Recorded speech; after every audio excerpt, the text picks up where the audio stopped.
I just found out recently that businesses in New York like to hire Indonesian. They say it's because Indonesians don't talk back, which is true because we talk behind your back. Yeah, but we do it because we care about your feelings. And I know it doesn't make sense, but in Indonesia there's a word, and there's no actual English word to it. The word is sungkan, and sungkan means when you don't want to do the things that you really want to do because you care too much about other people's feelings. Right? When we hate you, we don't want to let you know because we don't want you to ruin your day. Does it make sense? Is it better? No? Thank you. Oke. Saat ini gue sedang berada di Brooklyn Bridge Park, Pier 5. Sebuah dermaga, tapi di pinggirnya ada lapangan bola. Ini belakang ada lapangan bola yang sangat cantik. Kenapa cantik? Karena emang bagus, ini rumput sintetik, tapi menghadapnya ke Manhattan, kan ini lagi di Brooklyn. Jadi menghadapnya ke Manhattan gitu. Jadi main bolanya keren banget. Dan kenapa gue buka di sini?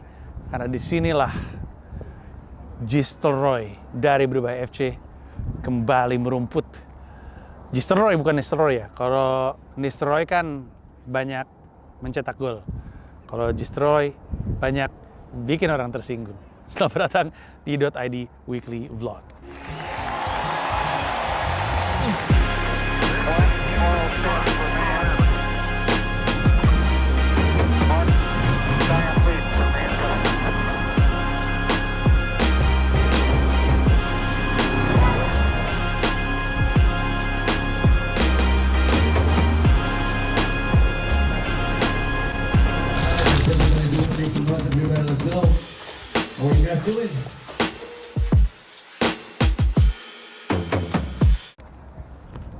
Oke, ini sebenarnya area yang sangat apa ya? Bukan sangat berkesan. Apa kata yang gue cari?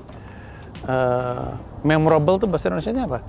Ya mungkin berkesan karena gue sebenarnya pernah kesini sebelumnya. Tepatnya gue pernah ke sana. Di situ ada sebuah restoran namanya Pilot apa gitu, sebuah restoran seafood di atas perahu. Nanti gue coba untuk kasih stock shot kalau misalkan memungkinkan. Gue jalan sama Mila sama anak-anak ngelewatin ini menuju ke Pier 5. Jadi ada 5 dermaga. Jadi kalau kita jalan ke sana itu ada Brooklyn Bridge Park. Itu adalah taman yang waktu itu gue pakai untuk syuting 0044 Weekly Vlog episode ke-44 atau 43 gue lupa. Pernah tuh di situ tuh. Kalau jalan terus ke sini, ada Pier 1, Pier 2, Pier 3, Pier 4, nah ini Pier 5 ada lapangan bola. Nah di Pier 5 di sebelah sana tuh ada restoran tempat gue sama Mila. Nanti gue kasih lihat fotonya. Gue, Mila, anak-anak sempat makan di sini. Terus waktu gue lewat, gue sempat foto ini lapangan. Karena sore waktu itu. Gue sempat foto ini lapangan, gue bilang ini lapangan bagus banget, pengen banget gue kapan-kapan main di sini. Akhirnya kesampaian juga. Karena di .id Weekly Vlog ini, gue akan cerita soal apa yang terjadi dalam 1 minggu. Di mana minggunya dimulai dengan main bola dan ditutup dengan main bola. Hari Senin, gue seperti biasa kegiatan gue open mic ya. Cuman gue lagi berusaha untuk mengingat Senin gue open mic di mana ya. Ntar gue cek video gue dulu. Kalau gue nggak salah Senin kemarin gue di Brooklyn di ini dia. Bener. Gue hari Senin sorenya gue open mic di The Tiny Cupboard Church, sebuah tempat open mic yang gue pernah cerita tadinya gereja terus diubah untuk jadi sebuah tempat open mic. Salah satu yang terkenal dari tempat open mic itu adalah ngasih feedback, dan feedbacknya menarik sekali, membantu gue mengembangkan beat. Tapi itu hari Senin, jadi gue bener-bener masih mentah. Gue sering cerita bahwa rutinitas gue tuh Senin selalu bawa mentahan, Selasa dikembangin, Rabu dikembangin, Kamis dikembangin, Jumat dikembangin, Sabtu dibawain panggung. Nah itu yang terjadi juga, jadi Senin masih mentah. Nah kelar dari situ, gue diajak sama si Robi, teman gue di sini, untuk main bola. Nama ininya apa sih? Nama komunitasnya apa? NYC Footy, ada di Instagram ya, NYC Footy. Dimana tuh intinya tuh kayak, jadi si NYC Footy ini organizernya. Ini kan lapangan gratis apa untuk atau bayar sih? Kurang tahu deh, mungkin Booking-bookingan ya. Jadi mereka dapetin ini lapangan di jam-jam tertentu, lalu mereka bikin semacam kompetisi, tapi kompetisinya tuh pesertanya orang yang daftarin diri. Jadi lu bisa daftarin tim, tapi bisa daftarin personal. Kalau lu daftarin personal, lu akan digabungin sama tim-tim lain yang kurang orang. Robi salah satunya. Dan setiap satu orang di dalam satu tim itu boleh bawa satu orang lagi. Dia ngajak gue. Mainlah gue. Sempat beli sepatu dulu tuh. Siangnya sebelum open mic. Terus diminta untuk beli siapin baju hijau karena timnya tim hijau. Terus gue datang ke toko Adidas dong. Adanya ini. Adanya Real Madrid, baju Real Madrid hijau. Akhirnya gue punya itu. Tapi pas gue pakai gue nyampe ke sini nggak kepake karena dikasih ini ada sisaan nih sama satu orang yang akhirnya bilang, soalnya gue jadi kiper nggak gue pakai, ini lo pakai aja. Terus gue main bola deh. Main bolanya tuh 2 kali 25 menit kalau gue nggak salah. Ya, 2 kali 25 menit mainnya 5-a-side, udah sama kiper tuh. Jadi bukan 7-a-side, karena mereka lapangan bola tuh dibelah jadi 3. Satu lapangan bola. Ini kayaknya berapa lapangan bola sebenarnya? 3 ya? Sini, tengah sama ujung. Iya, ada 3 lapangan bola. Mereka pakai 3 lapangan bola, jadi ada 3 tim yang lagi bertanding. Terus mereka satu tim bertanding 7 kali? 8 kali. Terus gitu yang 3 teratas masuk kayak playoff-nya gitu ya? Kayaknya 4 teratas. 4 teratas. Nah terus gue ikutan kan. Tapi kayaknya saya bawa sial karena tim saya kalah 6-0. Kalah 6-0, bawa sial saya. Jadi mereka ada di klasemennya gitu. Mereka sempat menang 2 kali, kalah sekali kalau nggak salah ya? Iya, menang 2 kali, kalah sekali. Akhirnya kalah lagi sekali tuh. Lagi sekali. Ada cuplikannya dikit. Tapi itu menyenangkan karena gue sebenarnya udah diajakin dari trip sebelumnya sama Robi untuk main bola. Terus pada saat yang bersamaan gue ngeh bahwa kan gue ada 2 sepatu ya, sepatu gue yang biru sama sepatu gue yang putih merah. Yang biru tuh jebol bawahnya, jadi gue pikir gue niatin aja deh kalau misalnya emang kejadian main bola gue beli di sini. Akhirnya beli deh gue. Udah kelar, semuanya suram habis itu, suram banget. Pada bete. Mereka nggak pernah kalah separah itu. Terus gue mikir kayaknya gue kagak diajak lagi nih, beneran bawa sial kali gue. Terus udah aja berlalu, tapi itu menyenangkan karena, tapi yang gue sadari, ngatur nafasnya beda sama lapangan gede, kayak main futsal. Jadi emang main futsal, main bola sama main 7-a-side itu sama-sama main bola, tapi bukan permainan yang sama kalau if it makes sense. Ngerti nggak maksud gue? Karena kalau main futsal, cepet banget. Cuman bisa sekali sentuh bahkan. Terus walaupun jarak lapangannya pendek, tapi lu geraknya nggak berhenti. Lebih mirip basket bahkan. Kerjanya lari mulu.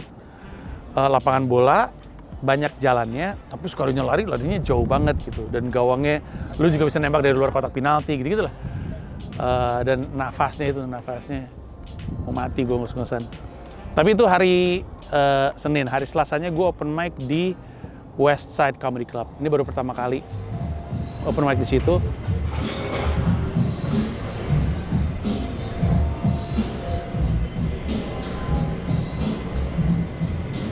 Hi, excuse me. I'm going to the West Side Comedy Club. Downstairs to the right. Thank you.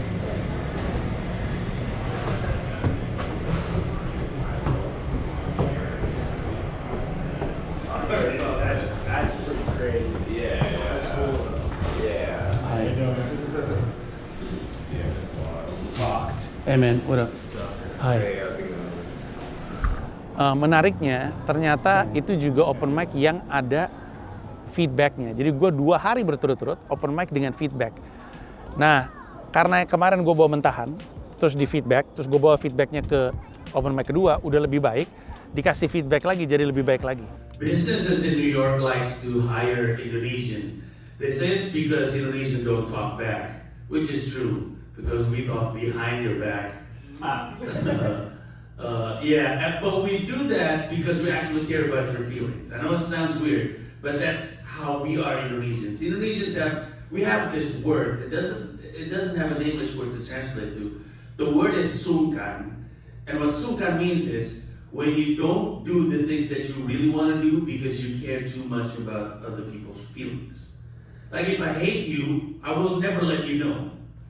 I'll let everybody else know, but I will never let you know because I don't want you to ruin your day. You know what I'm saying? Jadi ketika Rabu gue open mic di Producers Club Theater, udah jauh lebih matang. Setidaknya gue nya lebih tenang. Waktu di yang pertama, yang kedua gue masih agak-agak ngambang. Tapi yang paling kerasa masukannya adalah yang di West Side Comedy Club itu. dia ngasih banyak masukan yang setelah gue pikir-pikir, anjing bagus banget masukannya. Dan kebanyakan, dan banyak yang senior di situ. Itu tuh yang gue cerita, gue ngelihat, bukan, gimana cara ngomong. Di situ tuh gue nemu ada orang Asia, tapi dia udah tua dan tampaknya dia senior karena semua orang kayak menghormati dia dan semua orang kenal sama dia. Dia ngasih masukan yang menarik banget. Gue ada beat soal orang Indonesia tuh suka ngomongin orang di belakang. Tapi itu juga, dan walaupun orang Indonesia suka sebel sama orang, nggak pernah dikasih lihat, nggak pernah ditunjukin karena kita sih pengennya dia nggak sebel sama kita. Terus ketika ngasih feedback, orang itu nanya, pertanyaan sederhana, cuma satu doang pertanyaan, tapi bagus banget, langsung membuka pemikiran. Dia bilang gini, kalau lu tadi cerita orang Indonesia kalau sebel kayak gitu, orang Indonesia kalau suka sama orang bule kayak gimana? Tiba-tiba kebuka gitu, oh iya bener banget. Terus memicu gue untuk mikir banyak hal, dan akhirnya jadilah sebuah set yang pada akhirnya jauh lebih matang gitu. Selasa gue ngapain lagi? Selasa itu doang kayaknya, open mic. Gue tuh belakangan ini ya, udah malas jalan-jalan. Kerjanya gue, orang kalau misalkan ada di New York, bawaannya kan pengen jalan-jalan ya. Dan awal-awal bulan Januari, Februari mungkin juga gue banyak jalan-jalan, walaupun bukan tipikal yang kayak nonton Broadway, bukan nonton show stand up, bukan apa segala macam.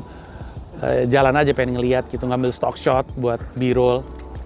Kalau sekarang gue di apartemen doang, seharian gak kemana-mana, males banget. Sampai akhirnya mesti open mic tuh. Terus hari Rabu, gue di Producers Club Theaters, ketemu sama si Robby juga. Robby akhirnya setelah 3 kali usaha gagal, dia akhirnya berhasil juga nonton gue open mic. Di situ set gue numbuh lagi, karena gue jauh lebih tenang. Karena di depan gue tuh orang-orang yang gue kenal, ada Josh, ada Patrick Walsh, ada D, ada Jonesy Corona. Ini semua orang-orang yang gue nyaman ngebom di depan mereka, karena gue sering lihat mereka ngebom juga. jadi karena gue pernah ngeliat mereka anyep, buat gue anyep di depan mereka, gue masih nyaman gitu.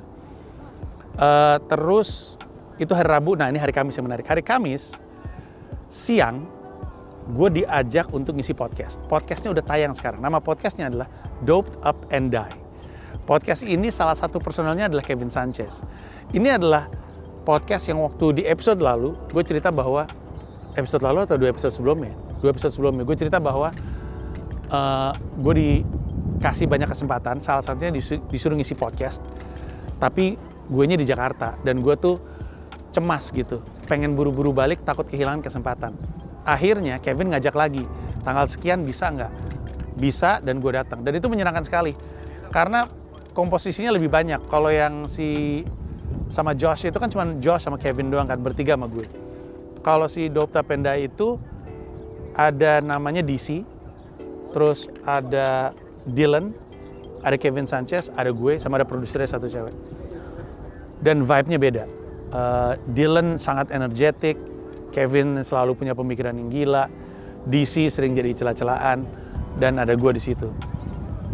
Menyenangkan sekali. Lu bisa tonton, tolong diramaikan, di-subscribe mereka biar mereka happy, biar YouTuber lain ngelihat, wow ini ternyata bukan cuma si podcastnya Josh Pallet sama si Kevin Sanchez. Mac Almanac, bukan cuma Mac Almanac doang yang jadi pecah viewership dan subscriber. Oh ternyata ini juga, coba kita ajak gitu, biar gue dapat kesempatan untuk kenalan sama komika-komika lain. Kenapa itu penting? Ini bagian yang paling menarik. Setelah selesai gue taping sama mereka, kita ngobrol di ruang tunggu. Tiba-tiba datang satu orang namanya Mike Harrington. Dia bilang, tiba-tiba dia duduk terus nggak basa-basi, tiba-tiba dia ngomong gini, bro, gue baru ingat waktu itu pernah ada yang DM gue, nyebut nama lu. Dia bilang, lu mesti coba ajak Panji ngisi di acara lu. Orang tersebut gue kenal, namanya Lee Jun. Lee Jun itu waktu itu nonton gue di Mic'd Up NYC kedua gue. Lee Jun tuh orang Indonesia yang udah sangat lama di sini. Gue nggak tahu Lee Jun kerjanya apa, dia kerja bolak-balik mulu kalau dilihat di Instagram, keluar negeri mulu. Tapi Lee Jun bilang, gue kenal ada orang dari Brooklyn Comedy Club. Coba ntar gue ngomong sama dia untuk ngajak ke lu. Udah lama tuh berlalu tuh, udah lewat. Terus si Mike Harrington bilang, gue dikasih tahu sama satu orang katanya gue mesti ngajak ke lu. Terus gue pikir dalam hati, oh tuh kayaknya Lee Jun tuh. Terus dia bilang gini, tiba-tiba aja dia bilang, Kamis kosong nggak? Gue bilang, Kamis iya. Buat apa? Dia bilang, buat ngisi. di Brooklyn Comedy Club di Williamsburg. Terus gue baru mau ngomong ini tuh open mic. Gue mau nanya gitu. Tiba-tiba dia bilang, it's a stand up comedy showcase. Mau ngisi nggak?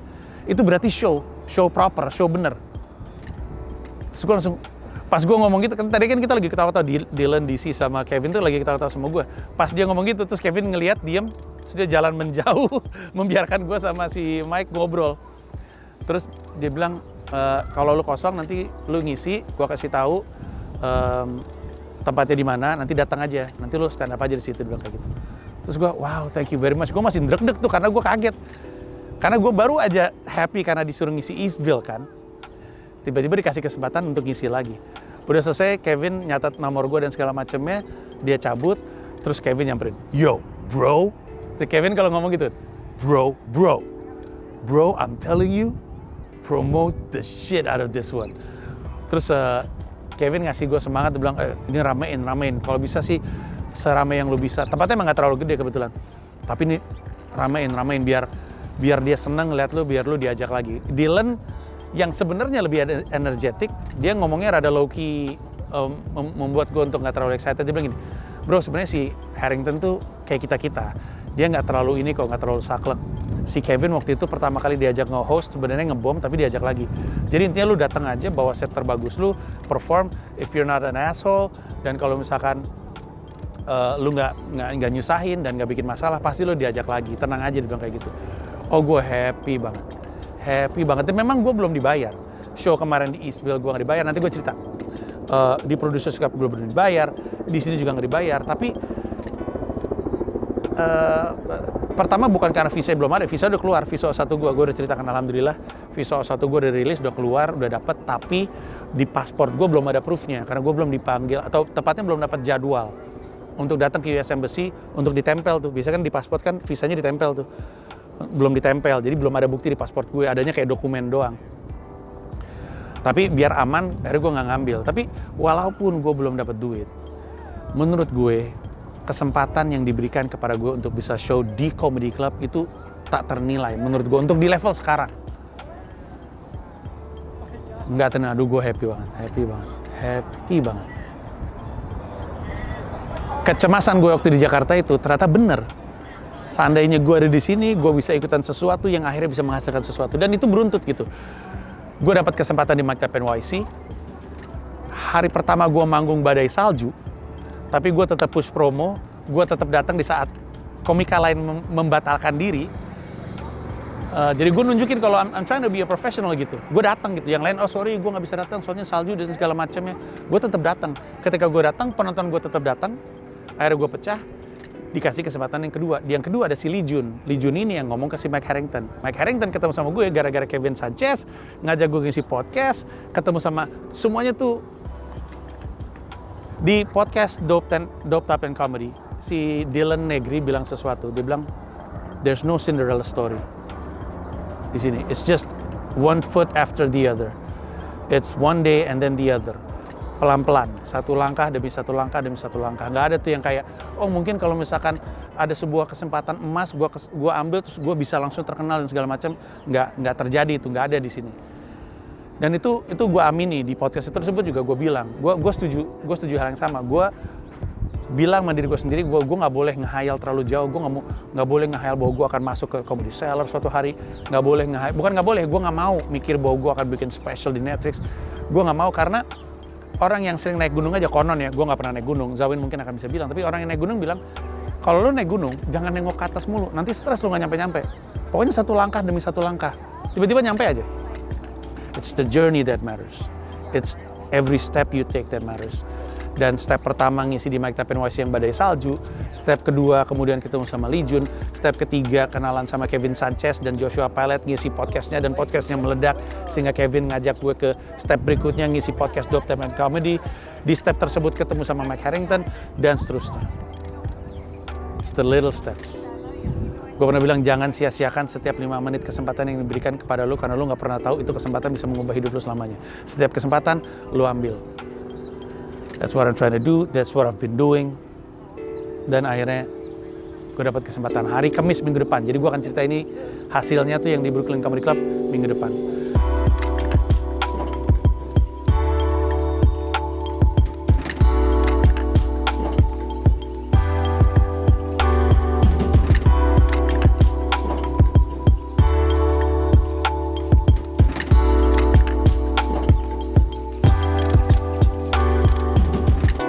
Itu kan hari Kamis, hari Jumat gue open.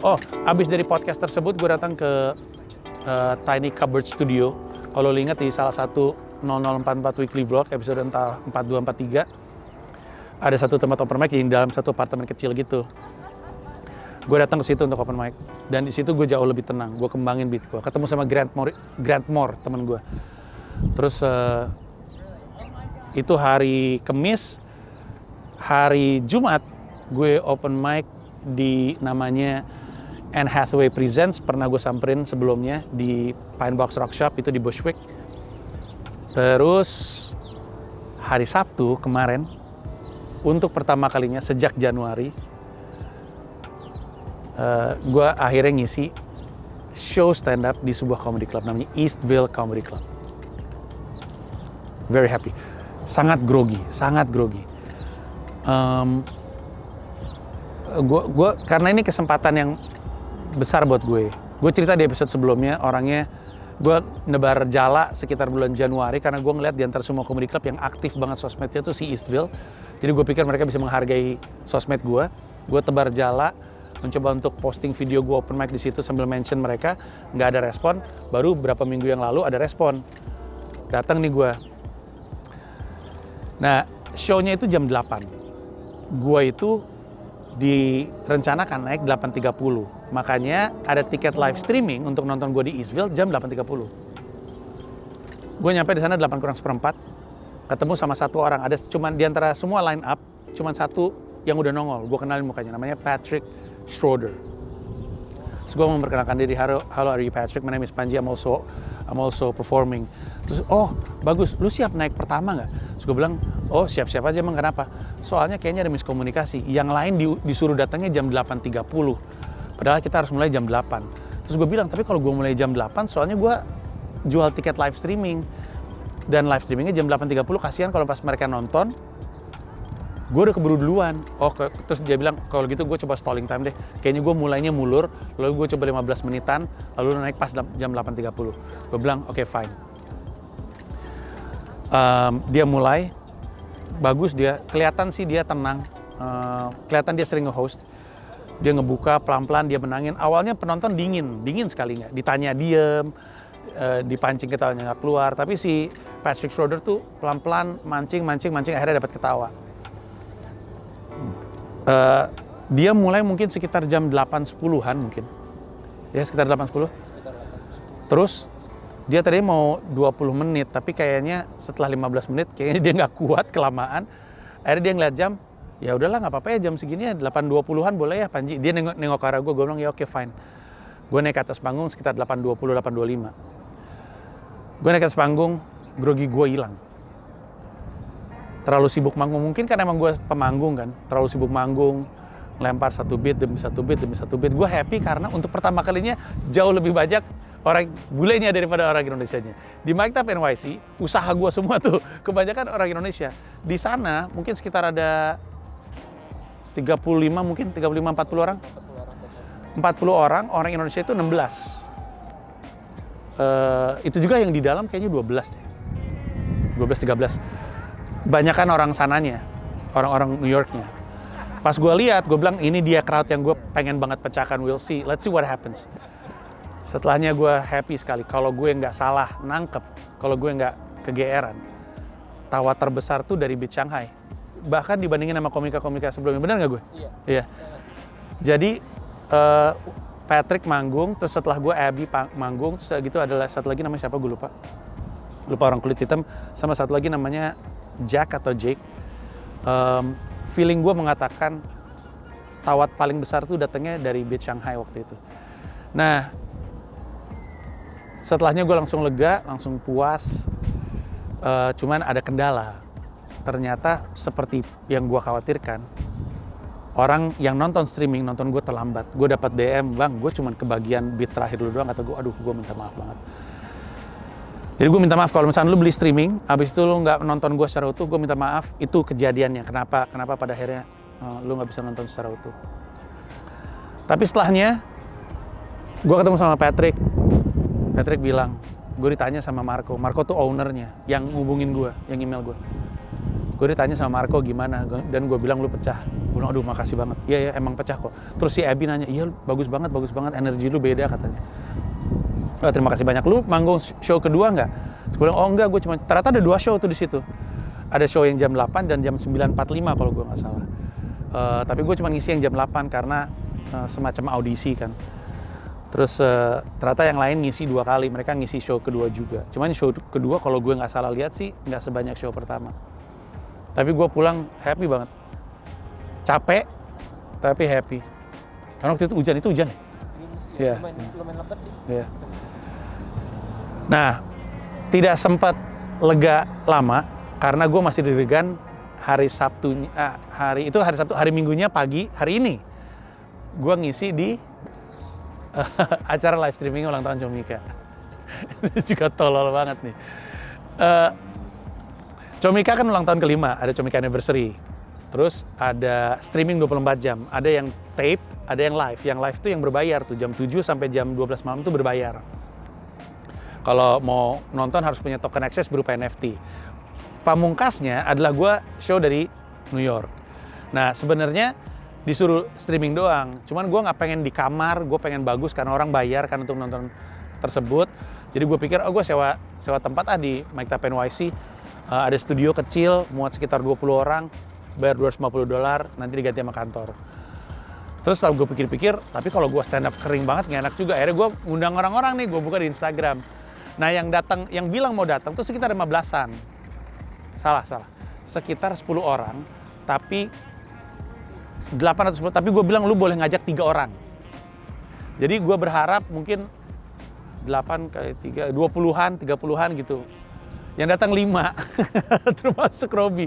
Tapi untung ketawa mereka keras, jadi kayak di kuping gue tuh enak. Tapi akhirnya gue stand up 30 menit, gue sempat ragu nggak nyampe 30 menit, gue bilangnya 20-30 menit. Dikasih lampu sama Robby di 20, terus gue bilang, oh gue masih punya sejumlah beat nih, udah gue hajar terus sampai selesai, ternyata selesai 30 menit. Dan guanya seneng karena akhirnya gue bisa stand up dalam bahasa Indonesia. Dari Januari gue mondar-mandir pakai bahasa Inggris mulu, akhirnya bisa stand up di New York pakai bahasa Indonesia.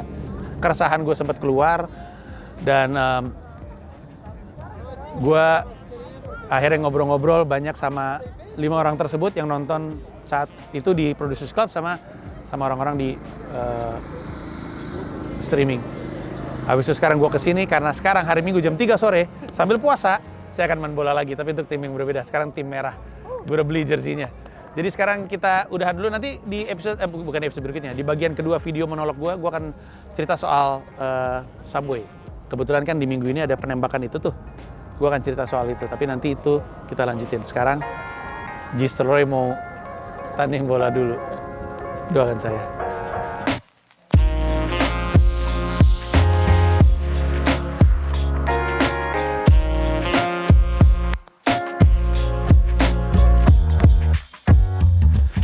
Hari yang lalu di minggu ini ada penembakan di atas kereta subway train yang tentunya menghebohkan seluruh dunia, termasuk apalagi di sini.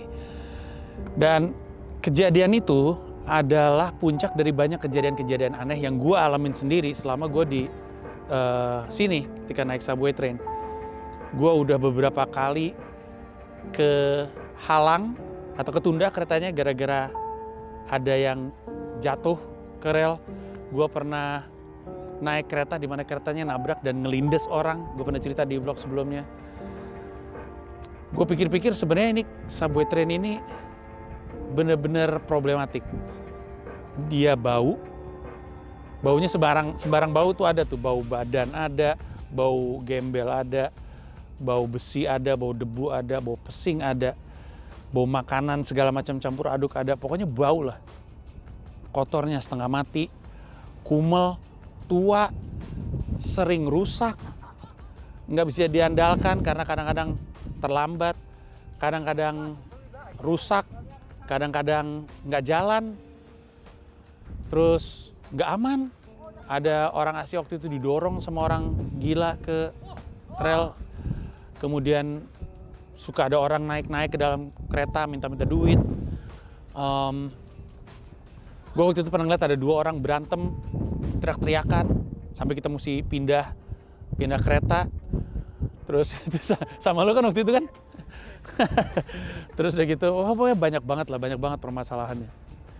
Pernah waktu itu sekali waktu gue lagi naik kereta, terus tiba-tiba keretanya berhenti, terus semua orang suruh turun, semua orang suruh naik, ada polisi turun, lusinan, ada ambulans turun, maksudnya petugas kesehatan, ada pemadam kebakaran banyak. Terus semua bilang, no more service, get out. Disuruh naik keluar, di luar ada banyak mobil polisi, mobil pemadam kebakaran, ada ambulans. Gue pikir ada apa, ternyata ada lagi orang kelindes di saat hujan lagi deres. Nggak tahu mau naik apa, bingung, akhirnya naik Uber, mahal. Jadi sebenarnya banyak problemanya untuk naik subway. Tapi orang di sini lebih memilih untuk naik subway daripada naik mobil. Pertanyaannya kenapa? Jawabannya adalah jangkauan transportasi ini. Ini transportasi ini menjangkau, belakang gua kan ini Manhattan nih. Manhattan, ini gua lagi di Brooklyn. Dia, ini semua kereta itu, semuanya itu nyampe Manhattan seluruhnya, ke Bronx sebelah sana, ke Brooklyn, ke Queens, sebelah mana Queens gue juga nggak tahu. Keretanya tuh ada banyak, ada 1, 2, 3, 4, 5, 6, 7. Ya kan sampai 7 ya. Terus A, C, E, N, Q, R, F, M, B sama D. Q tadi udah ya? Berapa tuh total? Banyak dan itu menggapai semua area. Di luar area tersebut lu naik bis. Kayak misalnya Brooklyn juga nggak semua area Brooklyn, kayak Queens juga nggak semua area Queens tergapai dengan MRT. Kok MRT, subway, MTA di sini sebutnya MTA. Metro Transit Asoy. Jadi untuk yang luar-luar tuh mereka pakai bis biasanya. Dan bisnya juga sistemnya sama. Jadi ada kayak alat gitu di mana si kartu, nih gue kasih lihat. Kartu subway gue, kartu apa namanya?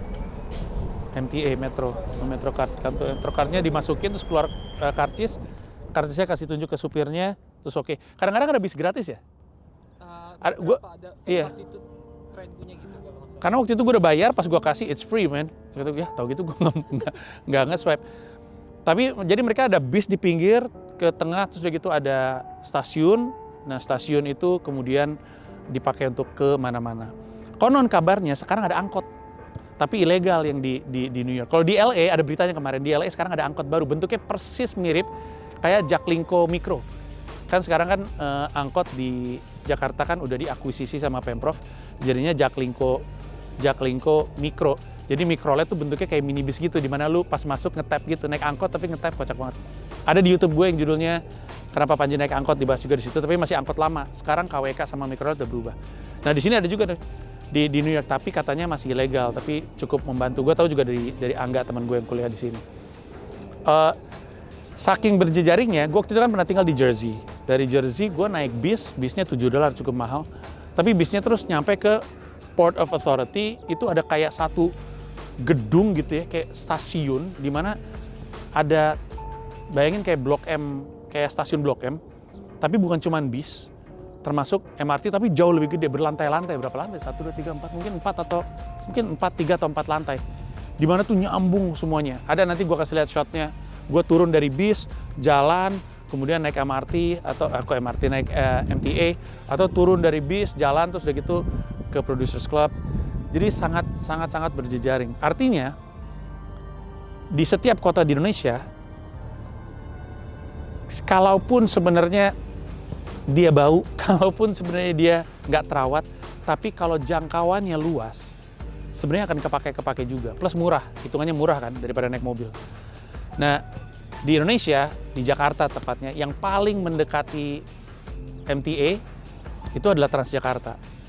Dulu gue ketawain itu, dulu Jakarta ngetawain Transjakarta. Gue inget banget karena gue siaran di Hard Rock FM Jakarta. Gue waktu itu sebagai penyiar radio pagi, pembicaraan warga soal kebencian mereka jalur mobil kemakan satu sama busway, itu tuh jadi keresahan orang Jakarta. Sampai Sutioso harus promosi program Transjakarta ke radio kami. Gue sama Steny wawancara Bang Yos. Bang Yos mensosialisasikan kenapa Transjakarta itu penting, soal mengubah perilaku. Gara-gara sejak ada Transjakarta, orang kan naik dan turun di terminal. Kalau dulu kan orang kan ketok Metro Mini terus turun gitu, turun dimanapun bikin macet. di Jakarta udah jarang sekali angkot yang ngetem. Gue tinggal di Rawamangun. Gue ngalamin zamannya Rawamangun di depan Arion, di depan apa namanya SMA-nya tuh, Lab School. Itu angkot semuanya. Mana Lab School mobil pada keluar masuk kan? Itu angkot semuanya. Jadi gue tahu tuh sampai ketika udah jadi Jaklingko, karena mereka dibayar per kilometer ya, bukan dibayar per penumpang, dibayar pakai duit Pemprov. Jadinya jadi mereka insentifnya jadi lebih jalan mulu ketimbang ngetem. Nah, gue sih ngerasa ada banyak yang bisa kita pelajari dari si MRT ini, dari si MTA, MRT mulu gue. Karena gue juga deg-degan. Gue jangankan siapa ya, orang sini juga deg-degan. Gue dengar dari materi stand up, komedian mereka juga bilang deg-degan untuk naik ini, tapi nggak ada pilihan lain. Itu istilah yang paling sering muncul. Nggak ada pilihan lain. Ada sebenarnya kan, naik mobil, naik taksi, naik Uber. Tapi ketika ada transportasi umum yang diongkosin sama pemerintah, harganya murah, jangkauannya luas, rakyat akan pakai.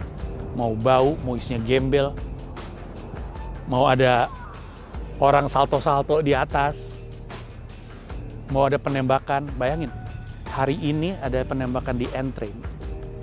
Besok orang udah naik kereta yang sama. Kenapa? Nggak ada pilihan.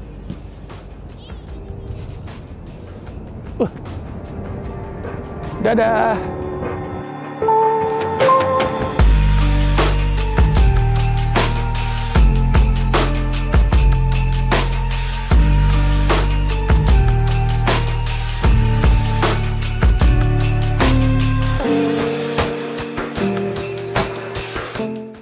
Terima kasih udah nonton video ini dan juga terima kasih udah subscribe kanal YouTube gua. Gua mau ngasih tahu bahwa gua membuka YouTube membership dan ada 3 jenis penawaran. Ada 1 paham Rp30.000, ada 1 rasa Rp125.000, ada 1 jiwa Rp1,5 juta. Masing-masing punya manfaat-manfaat tersendiri. Ada konten-konten khusus yang gue siapkan untuk para member. Kalau tertarik silahkan mampir ke home, klik join. Oke. Sekian dulu episode.id kali ini. Terima kasih sudah mendengarkan banyak cerita-cerita gue. It has been a very happy week and I'm looking forward for this week karena gue akan manggung 2 kali. Untuk pertama kalinya gue show 2 kali dalam seminggu. Satu di Brooklyn Comedy Club, satu lagi di Producers Club Theater. Gue nggak sabar untuk ngasih kabarnya seperti apa, nggak sabar untuk cerita apa yang terjadi di minggu ini kepada lo. Jaga kesehatan. Gue juga akan coba jaga kesehatan di sini dan moga-moga kita bisa ketemu di episode berikutnya dalam kondisi sehat walafiat. Thank you semuanya. Bye-bye.